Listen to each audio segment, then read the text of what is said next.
Good evening to all. I would like to start with Utkar's language learning app point. Well, he said that with the help of AI, we can learn many new languages. Well, each and every language, there are a few terms in some specific languages actually, like Korean or even Hindi, when some the same words convey different meanings based on the tone, based on the way of speaking. And an AI, an emotionless AI, can't teach you that. Saideep mentioned some figures about 15 to 20% increase in farming, some profits for farmers. Well, I would like to know the source for this. And then he mentioned that there has been a 50% uh, decrease in the energy, in the cost for people. But then he mentioned because of solar energy. So where was AI involved in this? Then Sandy mentioned that the driver can take a nap on the highway. Well, I would like to tell you, according to the research, according to the various facts and figures released by the Traffic Control Board of each and every country and state all over the world, there have been 25,000 deaths last year because of these AI driven autopilot cars. And this year, it has been 40,000 deaths. And then she mentioned about the stock market and calculated financial risk. Well, I would like to tell you, I'll take a recent example. Bank Nifty was growing by 500 and 1,000 points each and every day. Everyone knew it was going to fall, but it was like it will fall by 100 points, 200 points, but it fell by 500 points on the 4th of August. And AI can't predict this. AI could predict that the Nifty, that Bank Nifty would fall 100 or 200 points. Even humans themselves could not predict that it will go this down. Then Himanshi mentioned about that there won't be any job displacements if you upskill yourself. Well, I would like to give you an example. Well, if you are flipping burgers on McDonald's and then AI comes rushing and taking your job, will you have this educational basis to learn how to operate that AI? And even if and then you would like to suggest that the industries, the company should start upskilling, reskilling their forces.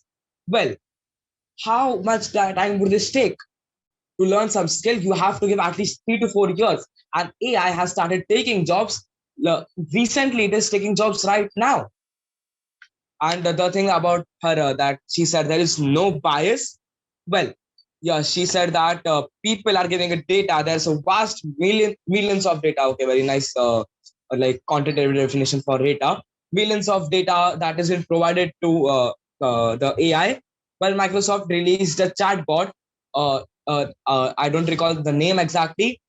Uh, that that chatbot, it got inputs on millions of data, but within a few hours actually it turned racist.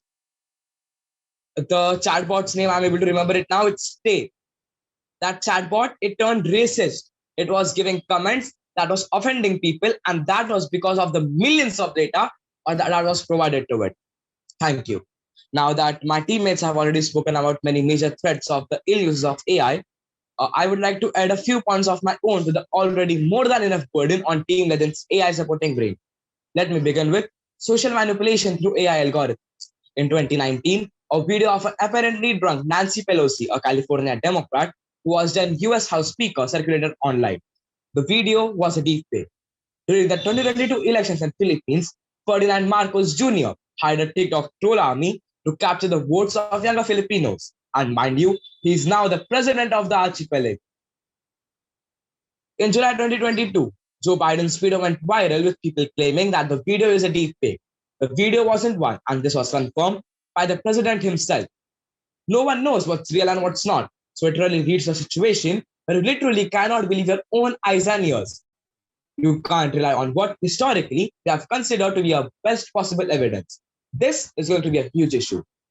I would like Himanshi to listen to this. Biases due to artificial intelligence. It's a misconception that AI biases are limited to gender and race. It goes way beyond that in addition to data and algorithmic bias, the latter of which can amplify the former.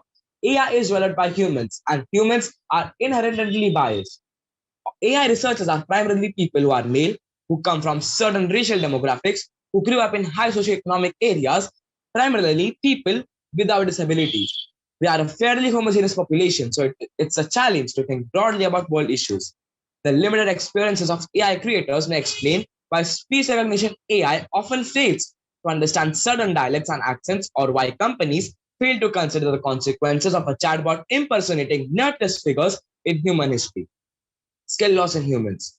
AI's ability to free people from repetitive tasks is often seen as a positive, but it also comes with a downside. Skill loss in humans. People often advance their knowledge and skills by mastering easy repetitive tasks. However, as AI takes over these entry level jobs, my dear fellow debater Himanshi, they may lose their ability to master a profession or trade and may lack the necessary capabilities to perform the work if the AI fails. Then there's this widening socioeconomic inequality as a result of AI. If companies refuse to acknowledge the inherent biases baked into AI algorithms, they may compromise their DEI initiatives through AI powered recruiting. The idea that AI can measure the traits of a candidate through facial and voice analysis is still tainted by racial biases, reproducing the same discriminatory hiring practices businesses claim to be eliminating. Widening socioeconomic inequality sparked by AI-driven job loss is another cause for concern, revealing the class biases of how AI is applied. According to a Forbes article, blue-collar workers who perform more manual, repetitive tasks have experienced wage declines as high as 70% because of automation. Thanks for the attention.